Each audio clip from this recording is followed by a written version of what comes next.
आज हम बात करेंगे डीएलएड फर्स्ट सेमेस्टर के बारे में। दोस्तों आज हम लोग विज्ञान के जो अति लघु उत्तरीय प्रश्न है उसके बारे में हम लोग देखेंगे। ये दोस्तों मैंने पूरा कंप्लीट सिलेबस से लिया है, ठीक है। चलिए दोस्तों स्टार्ट करते हैं। इसमें जो पहला प्रश्न है कि सजीव वस्तुएं क्या हैं, इसके बारे में हम लोग देख लेते हैं। ऐसी वस्तुएं जिनमें जीवन का संचार होता है वे सजीव वस्तुएं होती हैं, ठीक है। अब दोस्तों हम लोग देखेंगे अगले प्रश्न पे। इसमें प्रश्न दिया है कि निर्जीव वस्तुएं क्या हैं। ऐसी वस्तुएं जिनमें जीवन का संचार नहीं होता है वे निर्जीव वस्तुएं कहलाती हैं। अगले प्रश्न देखेंगे। इसमें प्रश्न पूछा है कि पौधों में कितने भाग होते हैं। तो पौधों में कितने कितने भाग होते हैं देख लेते हैं। जड़, तना, पत्ती, कुल 3 भाग होते हैं, ठीक है।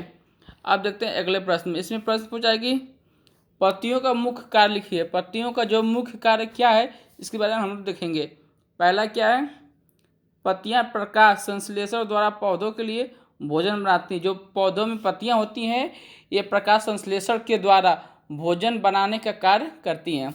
आपका सेकंड पॉइंट है पत्तियों द्वारा पौधों में शोषण क्रिया होता है। जो पौधों में कैसे होता है, पत्तियों के द्वारा वो अपना शोषण क्रिया करते हैं। और आपका तीसरा पॉइंट है पौधों में से पानी पत्तियों द्वारा वारित होकर बाहर निकल जाता है, ठीक है। आप देखेंगे नेक्स्ट प्रश्न। इसमें प्रश्न पूछा है कि मूसला जड़ें कौन सी हैं या कौन सी होती हैं, स्पष्ट कीजिए। चलिए देख लेते हैं। अंकुरित होते हुए बीज में से सबसे पहले बीज से बाहर निकलने वाला भाग मूलांकुर ही पौधों की मुख्य जड़ें बनाता है, ठीक है। अंकुरित होते हुए जो बीज है सबसे पहले बीज से बाहर जो निकलते हैं जो उसका जो भाग होता है मूलांकुर, ठीक है, वही पौधों का क्या होता है, मुख्य जड़ होता है। मूलांकुर से विकसित मुख्य जड़ को क्या बोलते हैं, मूसला जड़ बोलते हैं, ठीक है, जड़ होगा।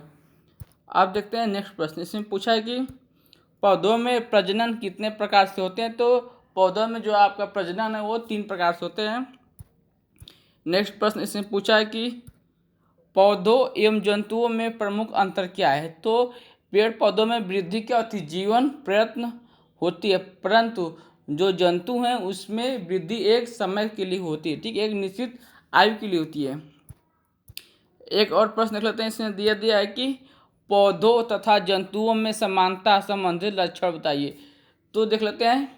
सभी पौधों एवं जंतुओं में अपने समान जीवों को उत्पन्न करने की क्षमता होती है, ठीक है, मतलब नए पीढ़ी का विकास के लिए।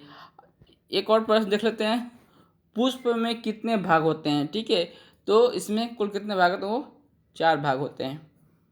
एक और प्रश्न देखते हैं। इसमें दिया है कि जीवधारियों में अनुकूलन किन कारणों से होता है। जो जीवधारी होते हैं उनमें जो अनुकूलन किस कारण होता है, चलिए देख लेते हैं। जीवधारियों में अनुकूलन वातावरण, भोजन तथा भोजन की उपलब्धता के कारण होता है। एक और प्रश्न देखेंगे। इसमें दिया है कि संरचनात्मक अनुकूलन से क्या अभिप्राय है, ठीक है, इसके बारे में हम लोग अच्छे से देखते हैं। जीवधारियों के शरीर की रचना में जब कुछ ऐसे परिवर्तन हो उस जाति को अपने आवास में रहने से अधिक सुविधा हो उसे संरचनात्मक अनुकूलन कहते हैं, ठीक है। एक और प्रश्न देखते हैं। इसने दिया है कि पौधों में जड़ का क्या उपयोग है। तो जो पौधों हैं पौधों में जड़ का उपयोग देख लेते हैं। जो भूमि से वो जल देते हैं, खनिज लवण ये सब उपलब्ध कराने का कार्य पौधे में जड़ करते हैं, ठीक है। और जड़ क्या होता है, पौधों को खड़ा रखने में सहायता प्रदान करते हैं। इसमें दिया है कि प्रकाश संश्लेषण क्या है। चलिए इसके बारे में अच्छे से हम लोग देख लेते हैं।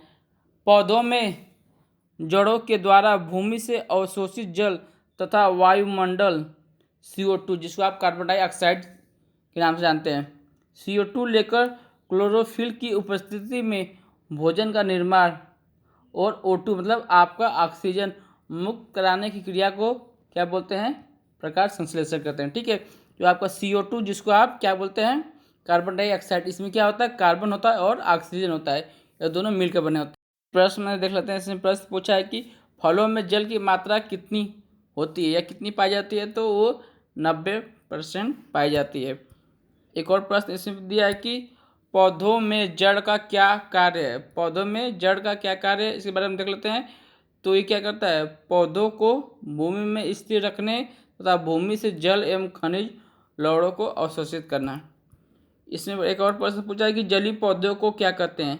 तो जलीय पौधों को क्या बोलते हैं? जलोदभिद कहते हैं। ठीक है, एक और प्रश्न देखते हैं। इसमें पूछा है कि जलीय जंतुओं को क्या कहते हैं? जो जलीय जंतु है उनको क्या बोलते हैं? जलचर बोलते हैं। देख लेते हैं नेक्स्ट प्रश्न। इसमें पूछा है कि मूसला जड़ों को कितनी भागों में बांटा गया है? तो मूसला जड़ों को 3 भागों में बांटा गया है। पहला है शंकु रूप, दूसरा है कुंभी रूप तथा तीसरा आपका है तुर्क रूप। ठीक है, सॉरी दोस्तों, तुर्कु रूप है। एक और प्रश्न देख सकते हैं। इसमें दिया है कि अपस्थानिक जड़ों में भोजन एकत्रीकरण के कारण क्या परिवर्तन होते हैं? चलिए इसके बारे में हम देख लेते हैं। भोजन एकत्रीकरण के कारण अपस्थानिक जड़ें कंद में बदल जाती हैं, जैसे शकरकंद। देखते हैं नेक्स्ट प्रश्न। इसमें पूछा है कि अमरबेल पौधे का सामान्य परिचय दीजिए। तो अमरबेल एक क्या है? परजीवी पौधा है जो अपने जीवन चूषक जड़ों के द्वारा आधार पौधों से लेता है। ठीक है, जो आपका पोषक है वो आधार क्या है? पौधों से लेता है। एक और प्रश्न देखते हैं। इसमें दिया कि मूलांकुर से विकसित होने वाली जड़ कौन सी है? तो वो मूसला जड़ है। एक और प्रश्न इसमें दिया है कि आर्द्रताग्राही जड़ें क्या हैं? ऐसी जड़ें जो हवा में लटककर अपने स्पंजी सिरों द्वारा जल वाष्प अवशोषित करके पौधों की जलापूर्ति करती हैं, इन्हें आर्द्रताग्राही या वायवीय जड़ें कहते हैं, जैसे ऑर्किड की जड़ें। नेक्स्ट प्रश्न देखेंगे। इसमें दिया है कि तने कितने प्रकार के होते हैं? तो तने मुख्य रूप से 2 प्रकार के होते हैं। पहला देख लेते हैं, दृढ़ तने। दृढ़ तने के बारे में हम लोग देखेंगे। दृढ़ तने वाले पौधे या पेड़ भी 5 प्रकार के होते हैं। पहला है बहिर्वर्धी, दूसरा है लिनाक्ष, तीसरा स्तंभ, चौथा है कलम और लास्ट आपका है पुष्पदंड। और आपका सेकेंड में है कमजोर तने। ठीक है, कमजोर तने हम लोग देखेंगे। ये तने भूमि के ऊपर सीधे नहीं होते। जो कमजोर तने वो भूमि के ऊपर क्या होते हैं? सीधे नहीं होते हैं। ये भी अनेक प्रकार के होते हैं, तलसी, विशीलता और रोहीलता। ठीक है, और एक और प्रश्न देख लेते हैं, तने की प्रमुख विशेषताएं कौन सी हैं?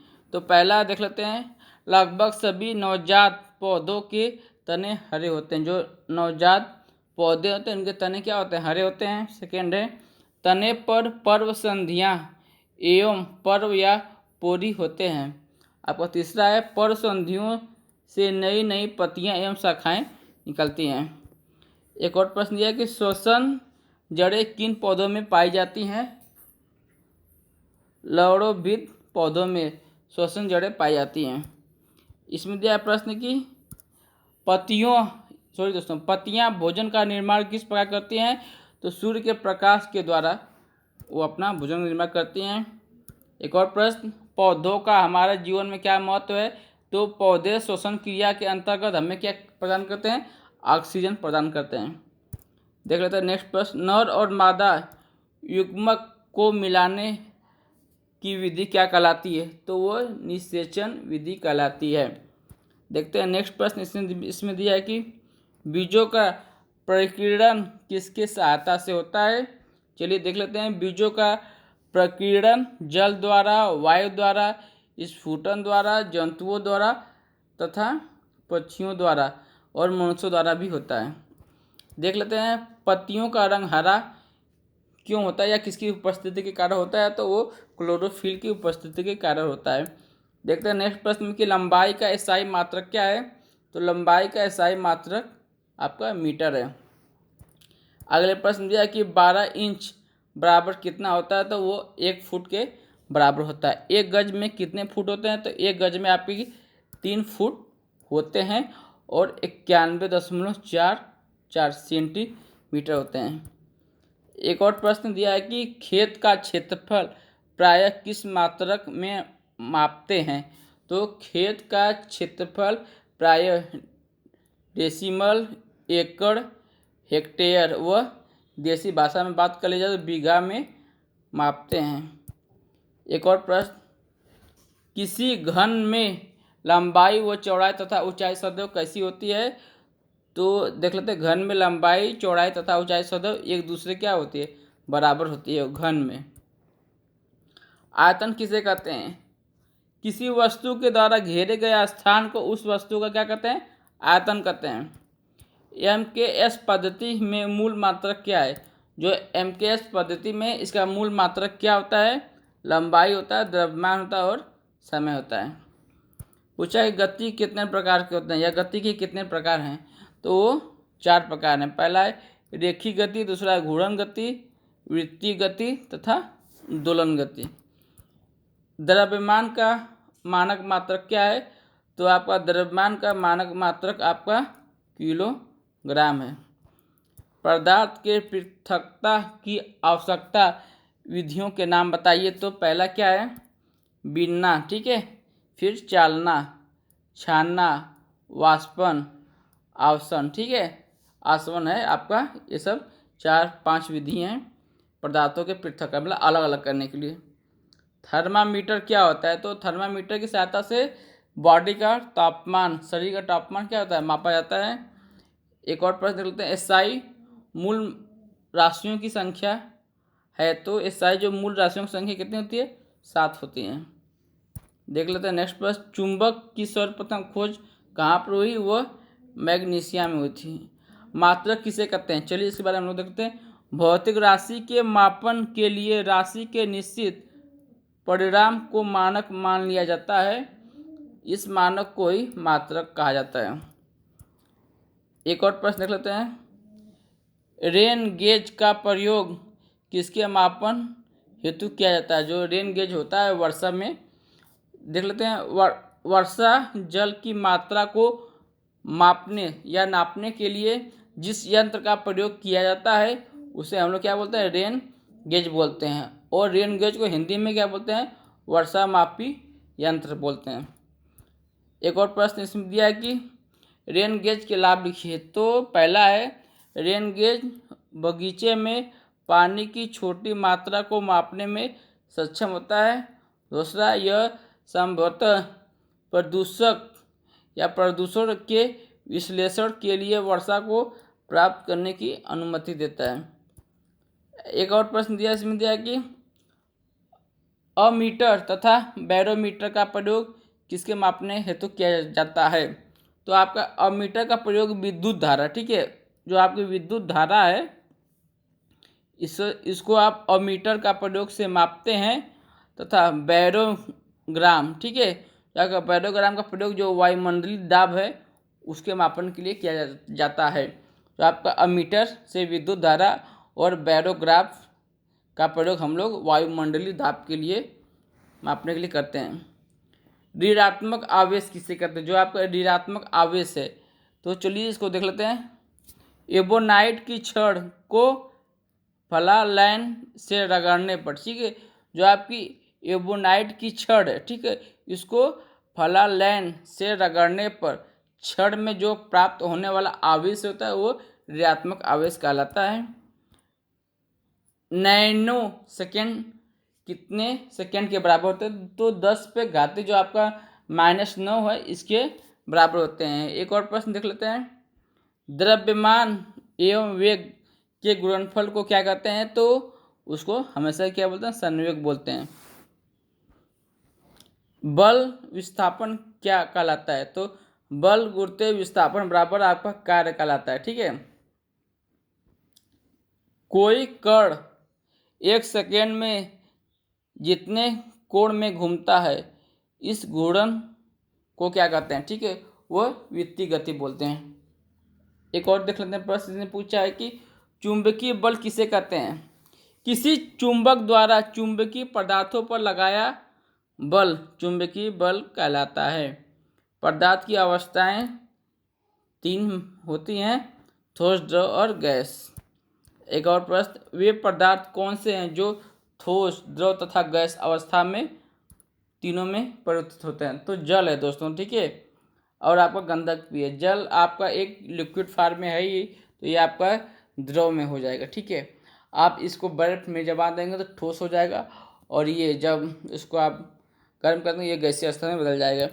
एक और देख लेते हैं, पदार्थ की वो अवस्था बताइए जिसमें अंतराविक अवकाश सबसे अधिक होता है। तो पदार्थ की गैसीय अवस्था में अंतराणविक अवकाश सबसे अधिक होता है। ठीक है, गैसीय अवस्था में। एक और प्रश्न देखते हैं, इसमें दिया है कि पृथक्करण किसे कहते हैं। किसी मिश्रित में विलेय अथवा अविलेय पदार्थ को अलग करने की जो आपकी प्रक्रिया है उसी को आप पृथक्करण कहते हैं। विलायक किसे कहते हैं, चलिए देख लेते हैं। कोई पदार्थ जब किसी द्रव में घुलता है, कोई पदार्थ हो किसी द्रव में, ठीक है, वो घुल जाता है, तो उस पदार्थ को उस द्रव में विलेय तथा द्रव को विलायक कहते हैं। उस पदार्थ को आप विलेय बोलेंगे, लेकिन जो द्रव को आप विलायक बोलेंगे। यौगिक क्या है, दो या दो से अधिक तत्व, ठीक है, जो एलिमेंट होते हैं आपके तत्व होते हैं, दो या दो से अधिक, दो होना चाहिए या दो से अधिक जो तत्व हैं, तत्वों के परमाणु के निश्चित अनुपात में मिलने से यौगिक बनता है। देखते हैं पृथक्करण की कोई दो विधियां। पहला है भाप आसवन, दूसरा है प्रभाजी आसवन।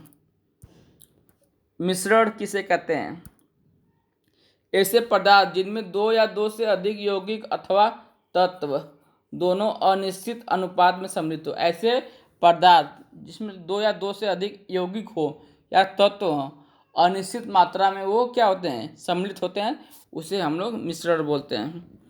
द्रव्यमान किसे कहते हैं, देख लेते हैं। किसी वस्तु में पदार्थ का जितना क्या होता है, परिमाण होता है, ठीक है, मतलब मात्रा होता है, उसे हम लोग उस वस्तु को क्या बोलते हैं, द्रव्यमान बोलते हैं। मीटरी पद्धति किसे कहते हैं।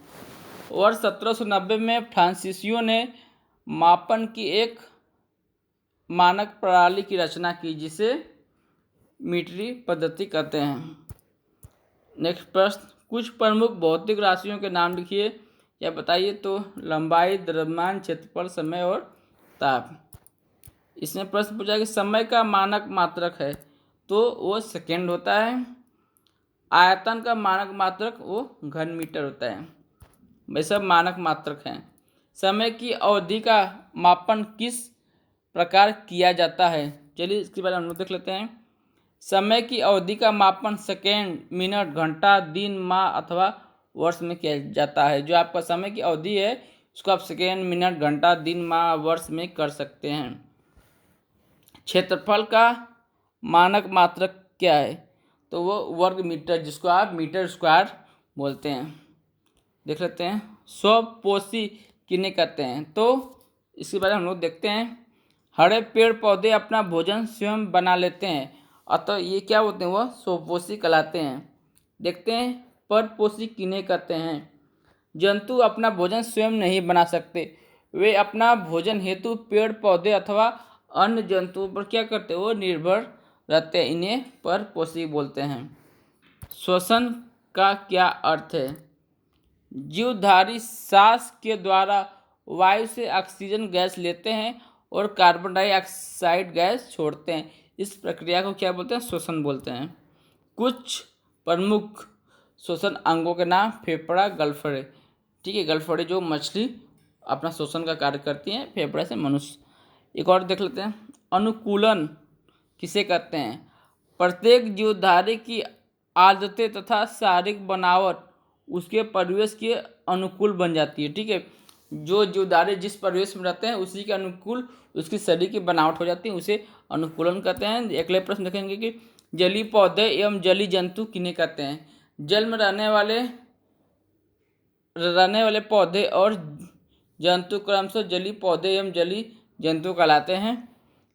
देशांतरण से आप क्या समझते हैं या क्या अभिप्राय है।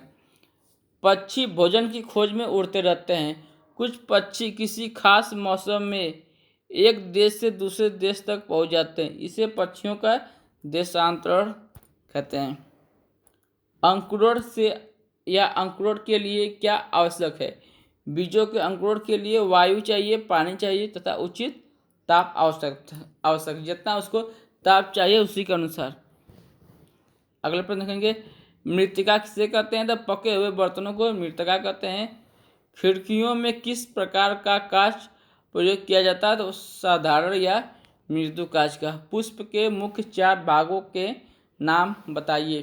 तो पहला है वादलपुंज, दूसरा है दलपुंज, तीसरा है पुमंग, ठीक है, चौथा है जायांग, ठीक है। ये इंपॉर्टेंट है, आप लोग याद कर लीजिएगा। इसमें पूछा कि गति के द्वितीय नियम को परिभाषित कीजिए। चलिए देख लेते हैं गति के द्वितीय नियम के बारे में हम लोग।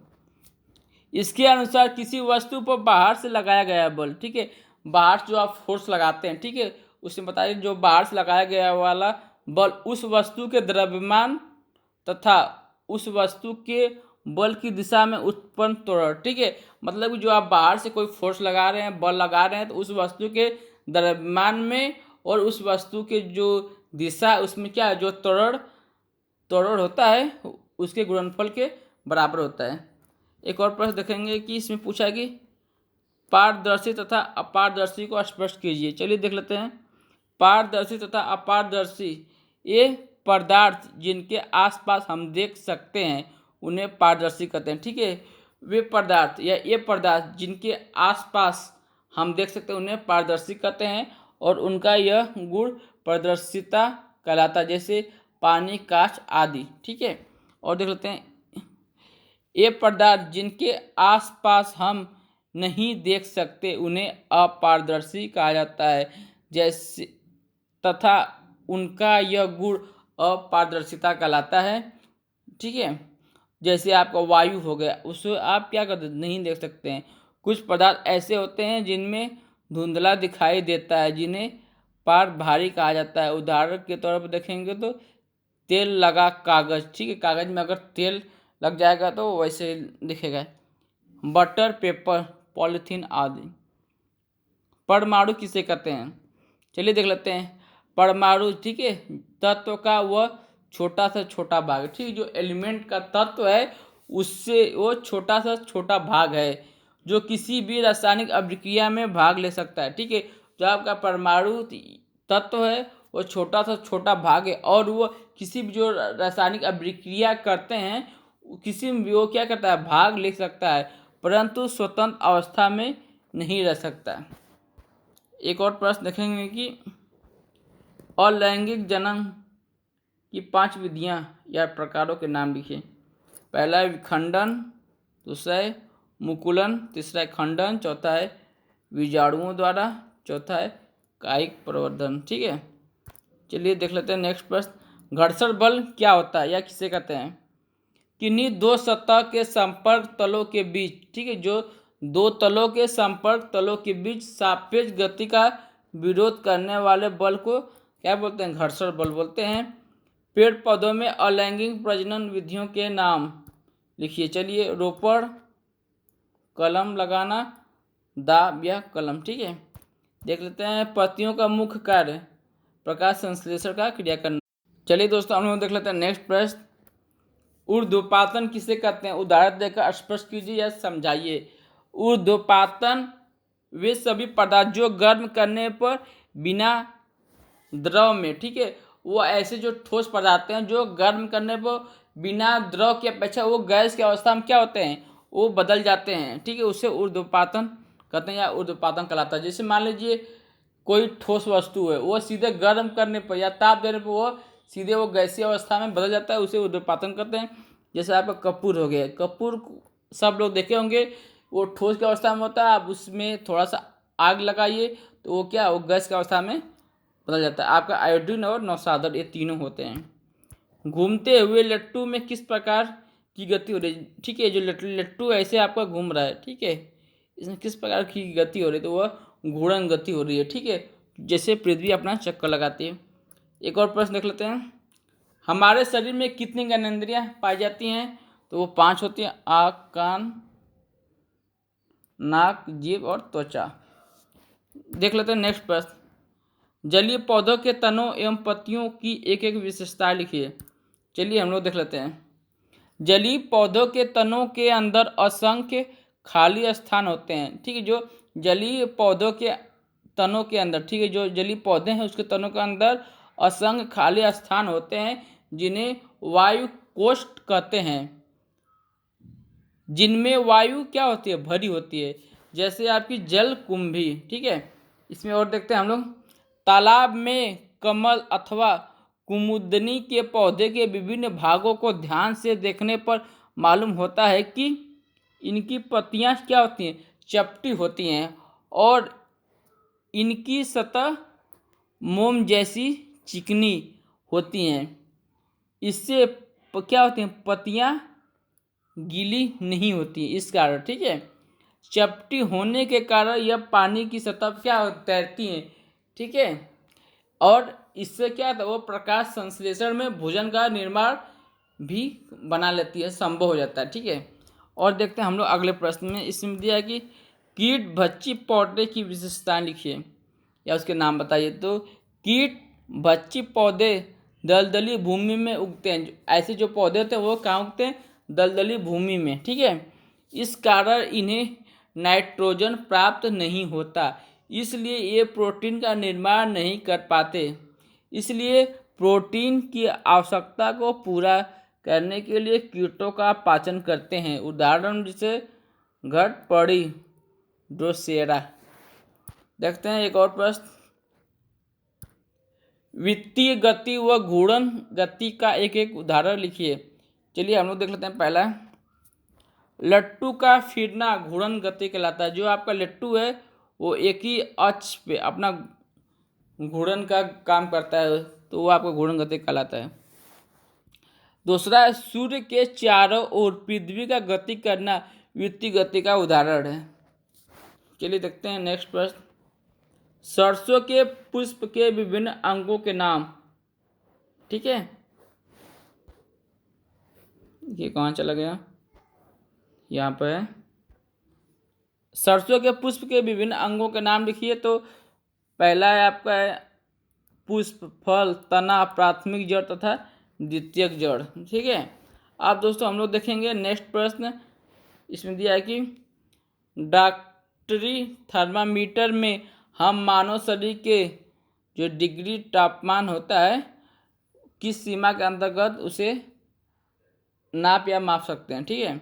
तो डॉक्टर जो है वो थर्मामीटर में जो मानव शरीर का वो किस में वो 35 डिग्री से लेके 42 डिग्री के माप को माप सकता है। और जो स्वस्थ व्यक्ति का आपका 37 डिग्री सेल्सियस होता है, ठीक है। और इसको फ़ारेनहाइट में बोलेंगे तो 98.6 फ़ारेनहाइट होता है।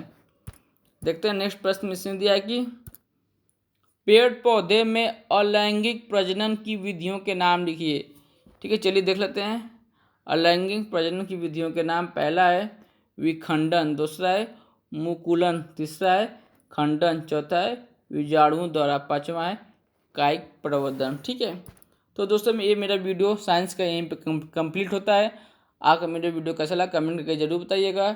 चैनल पर नए आए तो मेरे चैनल को सब्सक्राइब कर दीजिएगा।